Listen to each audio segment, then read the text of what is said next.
నిన్నటి రోజు ఉపన్యాసం పూర్తి చేసే సమయానికి రామలక్ష్మణ భరత శత్రుఘ్నులు ఆవిర్భవించినటువంటి సందర్భం గురించి నేను మీకు వివరణ చేసి ఉన్నాను.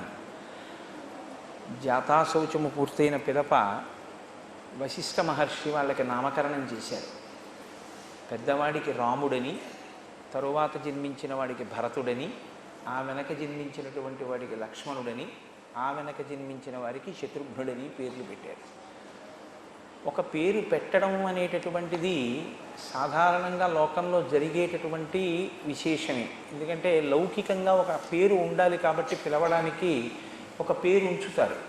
కానీ ఆ పేరు కొన్ని గుణములను కలిగి ఉంటుంది. ఈ పేరు అంటే ఇలా ఉంటారు అని మనం ఊహ చేస్తాం. కానీ పెద్దలు ఊహించి పెట్టినటువంటి పేరుకి ఆ వ్యక్తి జీవితానికి సమన్వయం ఉండాలని, కానీ పెద్దలు ఎలా ఊహ చేశారో అలా అతను ప్రకాశిస్తాడని కానీ మనం నమ్మడానికి అవకాశం ఏమి ఉండదు. ఎందుకంటే దేవీ భాగవతంలో వ్యాస భగవానుడు ఒక మాట అంటాడు, విద్యాధరో యథామూర్ఖో జన్మాంధస్తు దివాకర లక్ష్మీధరో దరిద్రశ్చ నామతేషాం నిరర్థకం. ఒక పిల్లవాడు పుట్టినప్పుడు ఆయనకి పెద్దలు ఓ పేరు పెట్టారు, దివాకరుడు అని పేరు పెట్టారు. దివాకరుడు అంటే సూర్య భగవానుడు, స్వయంగా ప్రభని విరజిమ్మగలిగినటువంటి వాడు. దివాకరుడు అని పేరు పెడితే ఆయన పుడుతూనే అంధుడై పుట్టాడు. అంధుడై పుట్టిన వాడికి దివాకరుడు అని పేరు పెడితే ఏమైనా సరిపోతుందా? విద్యాధరో యథామూర్ఖో, ఒక మూర్ఖుడు వాడు మూర్ఖుడవుతాడని ఏం తెలుసు, వాడికి విద్యాధరుడు అని పేరు పెట్టారు, వాడు మూర్ఖుడయ్యాడు. లక్ష్మీధరో, ఒక ఆయనకి లక్ష్మీధరుడని పేరు పెట్టారు, వాడు పరమదరిద్రుడయ్యాడు. లక్ష్మీధరో దరిద్రశ్చ నామతేషాం నిరర్థకం. ఆ పేర్లు ఏమయ్యాయి? పనికిరానివయ్యాయి. వశిష్ఠ మహర్షి ఇంతకాలం నుంచి కష్టపడి ఆ ఇక్ష్వాకు వంశానికి పౌరోహిత్యం చేసినటువంటి కార్యం, అసలు ఈ ఆవిర్భవించినటువంటి విష్ణు స్వరూపాలకి నామకరణం చేయడమే ఆయన యొక్క ప్రయోజనం. ఎందుకు నామకరణం చేయడం? నామకరణం చేస్తే ఏమొస్తుంది? మంచి పేరు పెట్టాడని దశరథుడు కట్నం ఇస్తాడా? అలా కట్నం కోసం ఆశపడేటటువంటి వ్యక్తి వశిష్ఠ మహర్షి మహానుభావుడు, బ్రహ్మవేత్త. ఆయన పేరు తలుచుకుంటే చాలు పాపరాశి దగ్ధం అవుతుంది. అంతటి మహాపురుషుడు దేని కొరకు పేర్లు ఉంచడం అంటే, శ్రీరామాయణంలో మీకు అనేక మంది ఋషులు కనపడతారు. ప్రధానంగా శ్రీరామాయణ రచన చేసి తరించిన వారు వాల్మీకి మహర్షి. రామచంద్రమూర్తికి ఆయన సోదరులకి పేర్లుంచి మనని తరింపచేసినటువంటి వారు వశిష్ఠ మహర్షి. సీతారామ కళ్యాణం చేసి తరించినటువంటి మహాపురుషుడు, ఒక రకంగా చెప్పాలంటే రామచంద్రమూర్తికి స్నాతకమే చేసినటువంటి గురువు విశ్వామిత్రుడు. ఈ ముగ్గురిది శ్రీరామాయణంలో చాలా గొప్ప పాత్ర కనపడుతుంది. తరువాతి కాలంలో అగస్త్య మహర్షి మొదలైనటువంటి వారి ప్రభావం కూడా చాలా మిక్కుటంగా ఉంటుంది. కానీ ప్రధానంగా రాముడు బాలుడిగా ఉన్నప్పుడు లేదా రామాయణ రచనా కాలమునందు ఈ ముగ్గురి యొక్క ప్రభావం చాలా అధికంగా మనకి కనపడుతుంది. రామ అని పేరు పెట్టారు అంటే అదంత తేలికగా పెట్టినటువంటి పేరు కాదు. రమయతీతి రామ, అందరినీ సంతోషింపచేసేటటువంటి వాడెవరో ఆయనకి రాముడిని పేరు. అందుకే రామచంద్రమూర్తి పేరు తలుచుకున్న, రామచంద్రమూర్తి యొక్క కథ చెప్పుకున్న, రామనామం చెప్పుకున్న, రామనామం వ్రాసిన అంత శక్తివంతం. అది సుఖ సంతోషములకు హేతువై ఉంటుంది, ఆనందమును ఆవిర్భవింపచేస్తుంది. సహజంగా రామకథకి ఒక లక్షణం ఉంది లోకంలో. రామకథ తెలియనటువంటి వాళ్ళు ఎవరు ఉండరు. ఎందుకంటే ఇప్పుడు మీ అందరూ ఈ సభకి వచ్చి ఇలా కూర్చున్నారు. మీ అందరికీ తెలుసు ఒక విషయం, శ్రీరామాయణంలో వశిష్ఠ మహర్షి పేర్లు ఏమని పెడతారో మీకు తెలియదా? లేకపోతే శ్రీరామాయణంలో కథ ఎలా నడుస్తుందో మీకు తెలియదా? మీకు అందరికీ తెలుసు. తెలిసి మీ అందరు ఎందుకు వచ్చి కూర్చున్నారు అంటే, దీని వెనక మన సంస్కృతిలో ఒక అంతర్లీనమైన జీవధార ఒకటి ఉంది. రామకథ తనంత తానుగా అమృత స్వరూపం. రామకథ విన్నంత మాత్రం చేత అపమృత్యువు నుంచి కూడా గట్టెక్కిస్తుంది. నేను స్వానుభవంలో రామకథ ఎంత గొప్పదో, రామనామం ఎంత గొప్పదో నేను అనుభవించినటువంటి వాడిని. నేను వ్యక్తిగత అనుభవాలు వేదికల మీద చెప్పడానికి కించిత్ విముఖుడను. అందుకని నేను అది చెప్పడం నాకు ఇష్టం లేదు. కానీ నేను సుందరకాండ మొదలైనవి ప్రవచనం చేసేటప్పుడు రామకథ గొప్పతనం ఏమిటో, రామనామం గొప్పతనం ఏమిటో స్వయంగా అనేక పర్యాయాలు అనుభవించి ఉన్నాను. అందుకే రామకథ సాక్షాత్ సంజీవని, అది మృత సంజీవని, చనిపోయేటటువంటి వాళ్ళని కూడా బతికింపచేస్తుంది. ఎంతటి కష్టంలోంచైనా సరే అది గట్టెక్కిస్తుంది. దంష్ట్రామురరిపు వరాహస్య భవతి అంటారు శంకర భగవత్పాదులు సౌందర్యలహరి చేస్తూ. అలా జనన మరణ దుఃఖంలో పడి కొట్టుకుంటున్నటువంటి జీవుణ్ణి పైకెత్తి జ్ఞానం వైపుకి నడిపిస్తుంది, ధర్మాన్ని నేర్పుతుంది. అసలు మనిషి జీవితానికి ఒక కొత్త కోణాన్ని తొడుగుతుంది. రామకథ బహుభంగిమల మనిషికి అమృతత్వాన్ని, ఒక నిశ్చితమైనటువంటి బుద్ధిని, సమగ్రమైనటువంటి నడవడిని అందచేస్తుంది. అంత గొప్ప కథ రామకథ. అటువంటి రామకథలో రామచంద్రమూర్తికి ఆ నామం ఉంచినటువంటి వారు వశిష్ఠ మహర్షి. పేరు పెట్టుకుని రాముడు గొప్పవాడయ్యాడా, ఆ పేరు తలుచుకుని మనం తరించామా? మీరు కొంచెం జాగ్రత్తగా ఆలోచించండి. రామ అన్న నామం ఎవరైనా పలకడానికి వీలైనటువంటి నామం. ఎందుకంటే నేను మీతో ఒకరోజు ప్రస్తావన చేసి ఉన్నాను, వాక్ అనేటటువంటిది కేవలం మనుష్యుడికి మాత్రమే ఈశ్వరుడిచ్చినటువంటి గొప్ప వరం. ఒక్క మనమే మాట మాట్లాడగలం. మాట మాట్లాడగలం కనుక బోధ అన్నది వచ్చింది. బోధ అన్నది వచ్చింది కాబట్టి వినడం అన్నది వచ్చింది. బోధ వినడము వచ్చాయి కాబట్టి పుస్తకాలన్న వచ్చాయి. పుస్తకాలన్న వచ్చాయి కాబట్టి ముద్రణాలయాలు వచ్చాయి. ఇవన్నీ ఎవరికి? మనకే. మీరు గ్రంథాలయాలు పెద్ద పుల్లులకు ఉండడం ఎక్కడైనా చూశారా? లేకపోతే పిల్లులకి కుక్కలకి పాఠశాలలు ఉండడం మీరు ఎక్కడైనా చూశారా? అవి ఎక్కడైనా ప్రవచనం చేయడం, మిగిలినవి వినడం, వాటి జీవితాన్ని దిద్దుకోవడం మీరు చూశారా? అవి కూర్చుని రామకోటి రాయడం, అవి రామనామం చెప్పడం మీరు చూశారా? ఉండదు. ఒక్క మనుష్య జాతికి ఈశ్వరుడి చేత ఈ బహూకరింపబడినటువంటి గొప్ప వరం వాక్కు. ఆ వాక్కు చేత తరిస్తాడు, ఆ వాక్కు చేత పతనం అవుతాడు కూడా. ఎందుకంటే అది రెండంచులు కలిగినటువంటి కత్తి. కేవలం వాక్కు చేత నశించిపోయాడు రావణాసురుడు. చాలామంది ఏమంటారంటే రావణుడు రాముని చేతిలో నిహతుడయ్యారంటారు. కానీ హనుమ సుందరకాండ అయిపోయిన తర్వాత ఒక రహస్యం చెప్పారు. రావణుడు సీతమ్మతో మాట్లాడకూడని మాటలు మాట్లాడి తన మరణాన్ని తాను కొని తెచ్చుకున్నాడు. మరణించడానికి పక్వం అయ్యాడు, వండుకున్నాడు పాపాన్ని. ఇప్పుడు నిమిత్తంగా రాముడు వెళ్ళి బాణం వేస్తే పడిపోయేటటువంటి స్థితికి చేరిపోయాడు రావణుడు. దేని చేత? ప్రతిరోజు అమ్మవారితో మాట్లాడకూడని మాటలు మాట్లాడాడు, అంతే. ఆ మాటలకి మరణించాడు. ఎప్పుడు మాట్లాడినా ఋషులు ఇలా అన్నారు, వేదం ఇలా అంది, పెద్దలు ఇలా అన్నారు అనడం తప్ప నేనిలా అంటున్నాను అని అనడం తెలియనివాడు రామచంద్రమూర్తి. తనొక పని చేస్తే తను ఎందుకు చేస్తున్నానో చెప్పవలసి వస్తే ఇది నేను ఎందుకు చేస్తున్నాను అని చెప్పినప్పుడు నా బుద్ధికి ఇలా తోచింది అని రాముడు ఎక్కడ అనడు రామాయణంలో.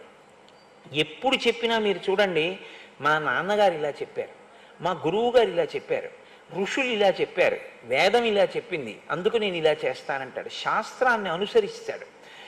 అటువంటి రామనామం యుగాలు మారిపోయినా సరే అది తారకనామం అయిపోయి మనందరినీ కూడా ఉత్తమ గతుల వైపుకి తీసుకెళ్ళగలిగినటువంటి శక్తితో నిండింది. ఇంత గొప్ప నామాన్ని, అగ్నిబీజమైనటువంటి రకారాన్ని, అమృత బీజమైనటువంటి మకారాన్ని కలిపి రామ అనేటటువంటి నామాన్ని మనకి వశిష్ఠ మహర్షి అందించారు.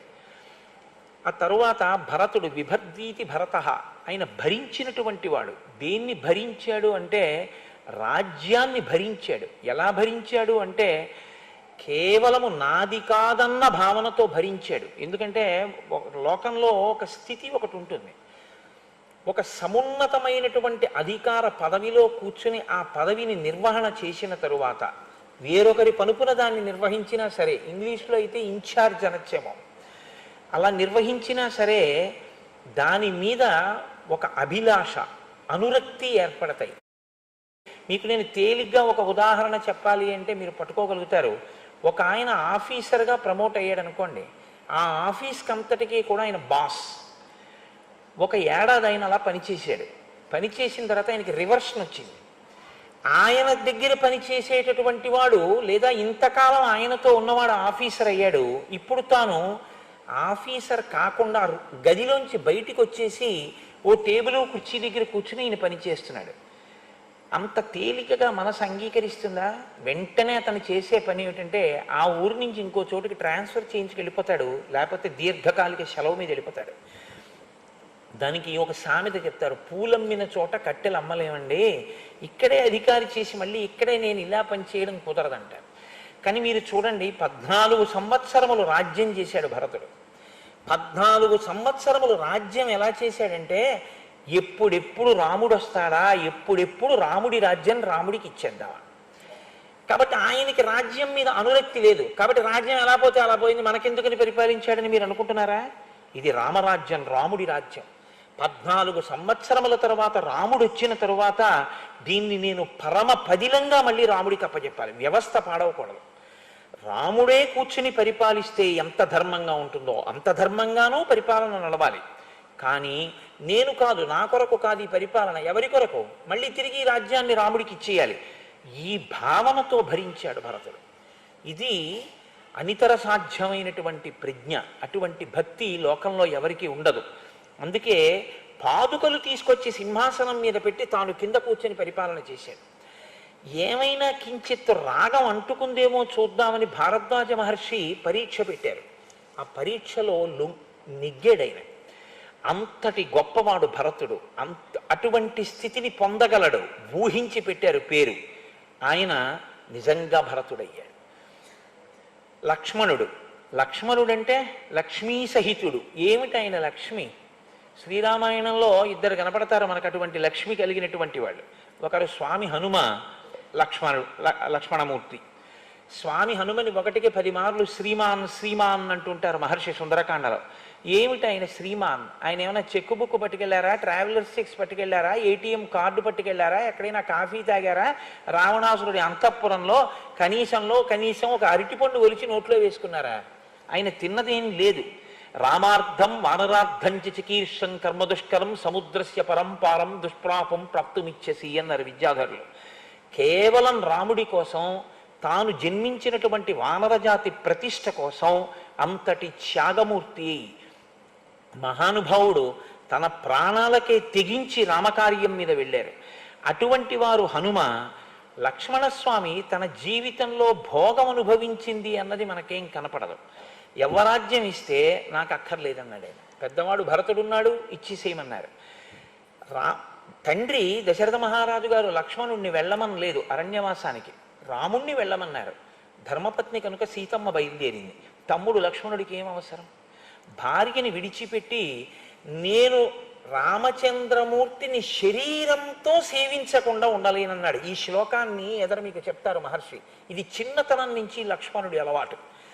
నేను శరీరంతో సేవించకుండా ఉండలేను అన్నాడు. కొంతమంది మనసుతో సేవిస్తారు. భరతుడు ఉన్నాడు, రాజ్యం ఇచ్చి పాదుకలు సింహాసనం మీద పెట్టి పరిపాలన చేశాడు 14 ఏళ్ళు. లక్ష్మణుడు అలా కాదు, చెప్పుకున్నాడు. మీకు ఎదర రామాయణంలో వస్తుంది. అందుకని నేను ఇప్పుడు అవన్నీ మళ్ళీ ఎందుకు చెప్పాలి ఆ శ్లోకాలు, అందుకని నేను చెప్పట్లేదు. రాముడి పక్కన ఉండాలి, రాముడిని చూస్తూ ఉండాలి, రాముడి కాళ్ళు పట్టాలి, రాముడికి అన్నం పెట్టాలి, రాముడికి పర్ణశాల కట్టాలి, రాముడి వెనక నడవాలి, రాముడు అలిసిపోతే నీళ్లు తెచ్చి ఇవ్వాలి, అన్నయ్య వదినకి సేవ చేసుకోవాలి. ఈ శరీరం ప్రతిరోజు అన్నయ్య వదిన సేవలో తరించాలి. ఇది లేకపోతే లక్ష్మణుడు ఉండలేడు. ఇది ఆయన లక్ష్మి. ఈశ్వరుని యొక్క సేవలో నిరంతరము ఎవరి శరీరము డస్సిపోతూ ఉంటుందో, అంత డస్సిపోతున్నా ఎవడు అత్యంత ఉత్సాహంతో నా జన్మ ధన్యమైపోయిందని సేవ చేయగలుగుతుంటాడో అటువంటి వాడు నిజమైన లక్ష్మీ సంపన్నుడు. కనుక లక్ష్మణుడు లక్ష్మీ సంపన్నుడు. శత్రుఘ్నుడు ఇంద్రియములను జయించినటువంటి వాడు, శత్రువులను గెలిచినటువంటి వాడు.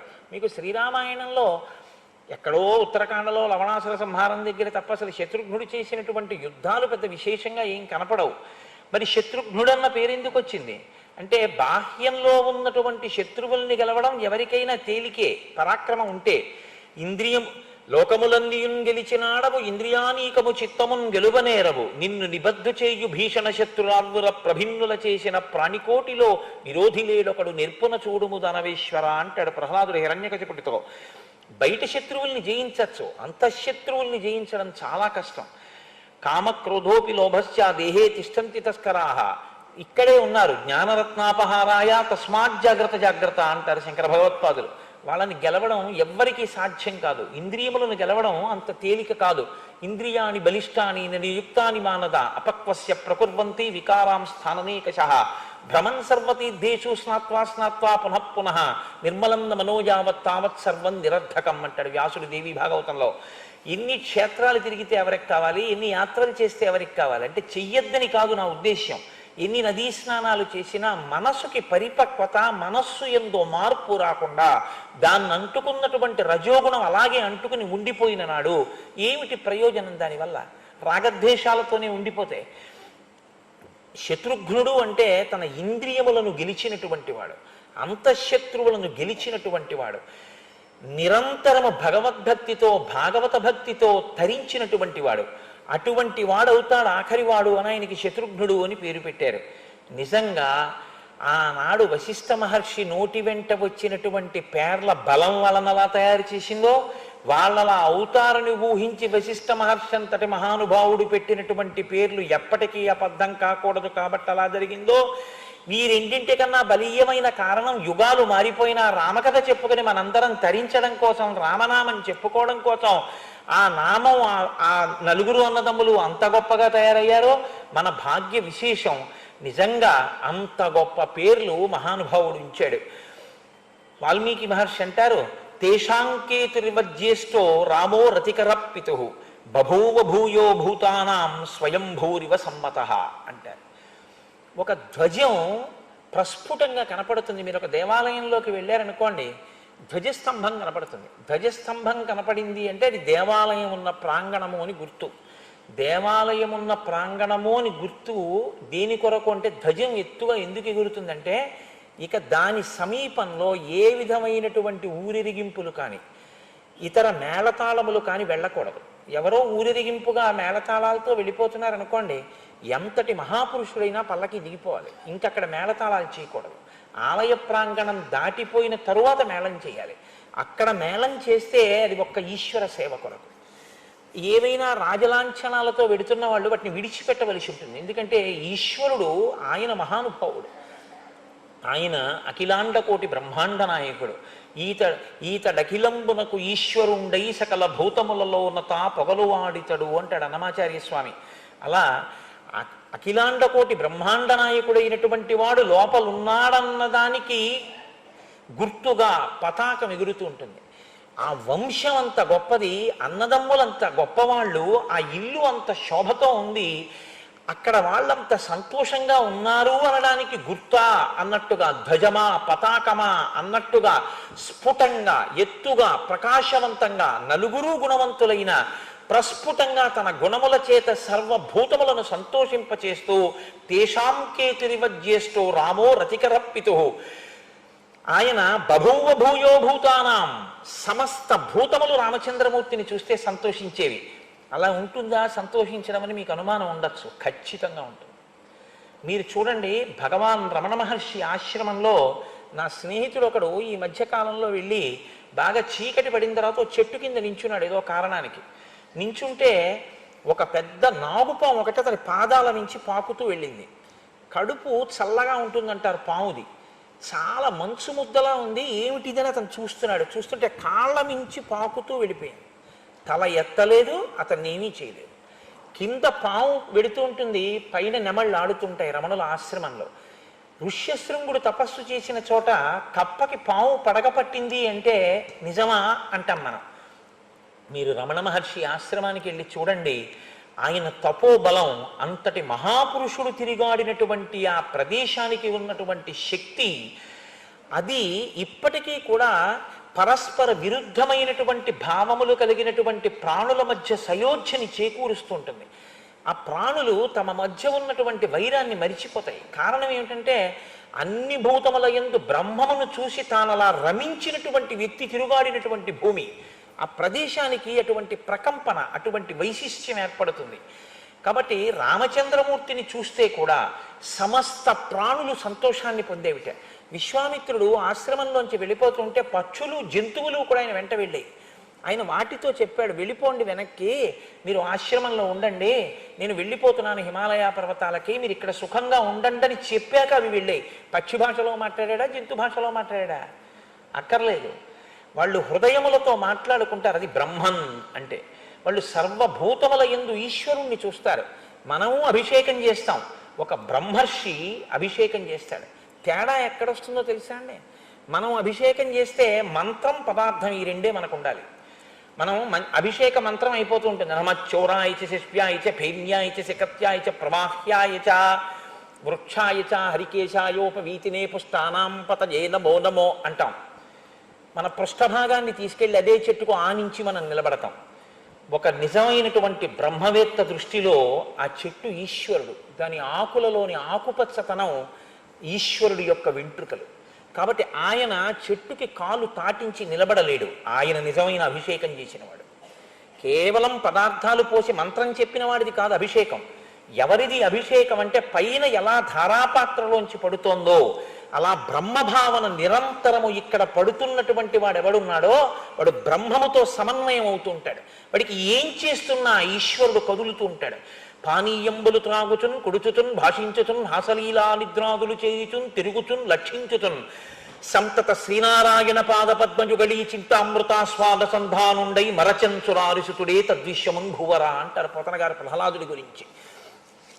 ఏది చేస్తున్నా ఈశ్వరుణ్ణి సమన్వయం చేసుకునే శక్తి ఉంటుంది. జపో జల్ప శిల్పం సకలమపి ముద్రా విరచన గతి ప్రాదక్షిణ్యాక్రమణమశనాద్యాహుతి విధి ప్రణామ సంవేశ సుఖమఖిలమాత్మార్పణ దృశ అంటారు శంకర భగవత్పాదులు సౌందర్యలహరి చేస్తూ. ఆయన మాట మాట్లాడితే మంత్రం, ఆయన నడిస్తే ప్రదక్షిణం, ఆయన చెయ్యి కదిపితే అది ముద్ర. ఎందుకవుతోందంటే లోపల ఆయనకు ఉన్నటువంటి బ్రాహ్మీ స్థితి, బ్రాహ్మీమయమూర్తులు అంటారు విశ్వనాథ సత్యనారాయణ గారు. అటువంటి స్థితిని పొందినటువంటి మహాపురుషులు ఎవరున్నారో అటువంటి వారి యొక్క భావమును భూతములు కూడా అర్థం చేసుకుంటాయి. భూతములు అంటే నా ఉద్దేశం ప్రాణులు. అవి కూడా వారి పట్ల అటువంటి ప్రేమ పెంచుకుంటాయి. భగవాన్ రమణులు ఆశ్రమంలో ఉంటే ఒక కోతి చిన్న చిన్న పిల్లలతో వచ్చి చెట్టు మీద కూర్చుని కిచకిచలాడుతూ ఏడుస్తోంది. దాన్ని కొట్టబోయారు. ఈయన వెళ్ళి ఆ కోతి కిచకిచకిచకిచమంటూ చెట్టు కొమ్మ మించి ఆయన వంక చూసి కిచకిచలాడుతోంది. ఆహా ఆహా అంటూ ఆయన ఏడుస్తున్నారు. అంతా అయిపోయింది, ఆ కోతి వెళ్ళిపోయింది పిల్లల్ని పట్టుకుని. అడిగారు ఆశ్రమంలో ఉన్న వాళ్ళు, కోతి ఏం కిచకిచలాడింది, మీరెందుకు ఏడ్చారని. దానికి ఒక కూతురుట. ఈ మధ్యనే అల్లుడు కూతురు కలిసి సంతోషంగా ఉంటే పిల్లలు పుట్టాయిట. అనుకోకుండా హఠాత్తుగా ప్రమాదం జరిగి కూతురు అల్లుడు కూడా మరణించారట. ఈ చంటి పిల్లల్ని నేను పోషించవలసి వచ్చింది వృద్ధాప్యంలో. భగవన్ నాకు ఎంత కష్టం వచ్చిందో చూడండి అనేది నాకు చెప్పుకోవడానికి వచ్చింది. దాని కష్టం విని నేను విచలితుడనయ్యాను అన్నారు. వారు బ్రాహ్మీమయమూర్తులంటే వారిని చూసి భూతములు సంతోషిస్తాయని అంటే కావ్యం మీరు ఆశ్చర్యపడవలసిన అవసరమే ఉండదు. అది చేరవలసిన స్థితి. మనుష్యుడుగా పుట్టినటువంటి వాడు చేరవలసిన స్థితి. ఏ రాగద్వేషములు నేర్చుకోవడానికి మీకు పాఠశాల ఉండదు, అవి జన్మాంతర సంస్కారంగా వచ్చేస్తాయి. రాగద్వేషములు తొలగించుకోవడానికి గురుబోధ వినాలి. రాగద్వేషములు తొలగించుకోవడానికి మీరు కావ్యపఠనం చేయాలి. రామాయణం ఎందుకు చదవాలి అంటే రాముడు ఎలా ప్రవర్తించగలిగాడో అలా నేనేమైనా కొంతవరకు ప్రయత్నించగలనా, నేను ప్రవర్తించగలనా, నేను అలా కొంతలో కొంతైనా ఈశ్వర దర్శనం చేయడం అలవాటు చేసుకోగలనా, దాని కొరకు తేషాంకేతురివజ్యేష్టో రామో రతికరప్పితు. ఎంత పెద్ద మాటో చూడండి. తండ్రికి కొడుకు పుట్టడం గొప్ప విషయం కాదు, కానీ తండ్రి గారి పరువు ప్రతిష్టలు నిర్ణయింపబడేది కుమారుని వలనే. మీరు జ్ఞాపకం పెట్టుకోండి. ఎందుకో తెలుసా? తండ్రి శ్రీరామనవమి ఉత్సవాలు అవుతున్నాయంటే ఓ పందిట్లోకి వెళ్ళాడు. అయ్యా మీరు వచ్చారు, ఏమైనా విరాళం ఇవ్వండి, అన్నదానం చేస్తాం నవరాత్రులు అయిపోయాకన్నారు. ఒక 100 రూపాయలు రాసి మా అబ్బాయి దగ్గర అడిగి పుచ్చుకోండి రేపు అన్నాడు. ఆ మరునాడు ఆయన సంధ్యావందనం చేసుకుంటున్నాడు. వీళ్ళ రసీదు పట్టుకెళ్ళి వాళ్ళ అబ్బాయికి ఇచ్చి, నాన్నగారు 100 రూపాయలు రాశారండి ఇస్తారా అన్నారు. ఆయనకేం పని పాడా, రిటైర్ అయ్యి 10 ఏళ్ళు అయింది. కనపడ్డ చోటల్లా రాస్తాడు. రాస్తే మీరు రసీదు ఇచ్చేయడమేనా? ఇచ్చేవాడిని నేను, నన్ను అడిగి రాయాలా, ఆయన మాట ఇస్తే రాయాలా? ఆయన్ని అడిగి పుచ్చుకోండి, ఏమి ఇస్తాడో చూతురు కానీ అన్నాడు అనుకోండి. ఆ తండ్రి గతంలో ఎంత ప్రతిష్ట సంపాదించుకున్నవాడైనా సరే ఆయనంటూ బాధపడి ఆ రోజు మరణించినంత ఖేదం పొందేది ఎప్పుడు అంటే కొడుకు మాటల వల్ల. కొడుకు రతికరప్పితు, తండ్రిని సంతోషింపచేశాడు రాముడు. దేని చేత? ఒక్కటే, రామా ఇలా రా. ఏ నాన్నగారని ఎందుకు ఇప్పుడు కాదు, పరిగెత్తుకుంటూ వెళ్ళి నిలబడ్డాడు. ఇది ఎంత దూరం వెళ్ళిందంటే, రామా నీకు రాజ్యం ఇస్తున్నాను రేపు, ఎందుకు నాన్నగారండి అడగలేదు. రామా నీకు రాజ్యం ఇవ్వట్లేదు, ఎందుకు ఇవ్వరు నాన్నగారండి అడగలేదు. ఇస్తానన్నది నాన్నగారే, ఇవ్వనన్నది నాన్నగారే, నాన్నగారికి ఆ హక్కు ఉంది. ఇది రాముడంటే. ఇది రతికరప్పితు, తండ్రికి సంతోషం. అప్పుడు నాన్న నాన్న అని మీరు బుజ్జగించి కొడుకు ఏది అడిగితే అది ఇచ్చినప్పుడల్లా నాన్నగారండి నాన్నగారండి అంటే కొడుకు గొప్పవాడు కాడు. కొడుకు చేద్దామన్న పనిని కారణం చెప్పకుండా తండ్రి పిలిచి నువ్వు అది చెయ్యొద్దు అని చెప్తే, మా నాన్నగారు మహాత్ముడు, పెద్దవాడు, నన్ను కన్నవాడు, నా విద్యాబుద్ధులు నేర్పినవాడు, నా యోగ్యత చూసినవాడు, ఆయన ఎందుకు వద్దన్నారో నేను చేయను. ఏమంటే కనుక్కోండి ఎందుకు వద్దన్నారో, నేను అడగాల? అడగక్కర్లేదు, మా నాన్నగారు వద్దన్నారంతే అన్నాడు అనుకోండి, ఆ తండ్రికి గజారోహణం చేయించినట్టుంది. సాలు నాకు అటువంటి కొడుకని. రతికరప్పితు. ఇది రాముడు అనుకుంటున్నాడా నేను తండ్రి గారి మాట వింటున్నానని? రాముడి వలన నేను నా తండ్రితనం శోభించిందని దశరథుడు అనుకుంటున్నాడా? దశరథుడు అనుకోవాలి.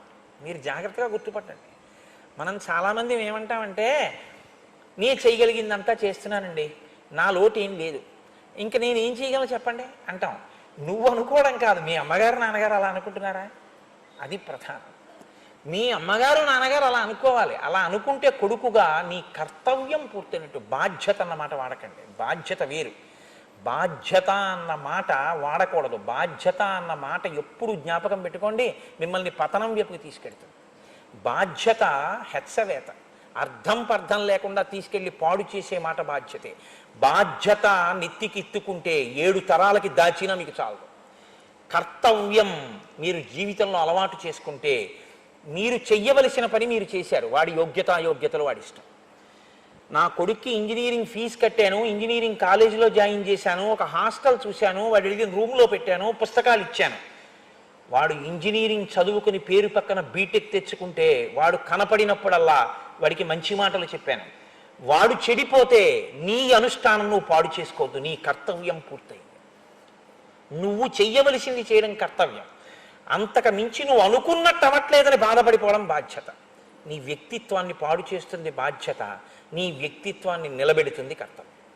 అందుకే మనిషి ఎప్పుడు కర్తవ్యనిష్టతో నిలబడాలి. మీరు చూడండి, ఎప్పుడు మాట్లాడినా మన శాస్త్రాలు కర్తవ్యం అన్న మాటే మాట్లాడతాయి. కర్తవ్యం దైవమాన్హికం. లే సంధ్యావందనం చెయ్యి, చేయకపోతే కర్మ శిష్యుడిది.